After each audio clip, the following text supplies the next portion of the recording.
बहुत ही प्राचीन कथा है। कार्तिक मास की एक नगरी के बाहर साधु महात्मा कुटिया बना के रहते थे और उनका नित्य नियम यही था कि वह सुबह जल्दी उठे और पवित्र नदी में स्नान करके वह सूर्य को अर्घ देते। और उनकी कुटिया के बाहर एक कीड़ी नंगरा था, वह उसमें बहुत सारी चींटियां रहती थी। उस वह मीठा आटा रोज साधु महात्मा उस चींटियों को डालने जाया करते थे। एक दिन एक चींटी ने सोचा कि इनके घर में चलती हूँ, क्या पता कितना आटा मिलेगा मीठा। तो वह उनके कपड़ों में चिपक के वह चींटी उनकी कुटिया में आ पहुंचती है और इधर उधर देखती है कि कहीं आटा मिल जाए और उनके आसन के नीचे छुप जाती है। जैसे ही वह साधु महात्मा उस आसन पर बैठ के अपने शास्त्रों और वेदों का वह पठन करने लगते हैं, तो वह उसको भी चींटी को भी ज्ञात होने लगता है, शास्त्रों का ज्ञान होने लगता है। वह देखती है कि रोज साधु महात्मा कहाँ कहीं पे जाते हैं, तो वह उनके कपड़ों में चिपक के वह उस पवित्र नदी में स्नान कर लेती है। जैसे ही वह स्नान करती है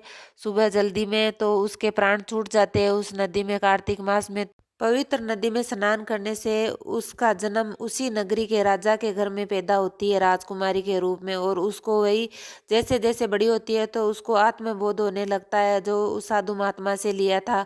वह साधु महात्मा के पास जाना चाहती है राजकुमारी, लेकिन जा नहीं पाती और उसकी शादी हो जाती है। जैसे शादी होके वह राजकुमार के साथ विदा होती है, तब उसके पति के प्राण छूट जाते हैं। उसी कुटिया के सामने जैसे निकलती है तो वह फिर साधु महात्मा के पैर छूती है और प्रणाम करती है कि आप ही मेरे गुरु है। तो साधु महात्मा बोलते हैं कि मेरे को सब कुछ पता है।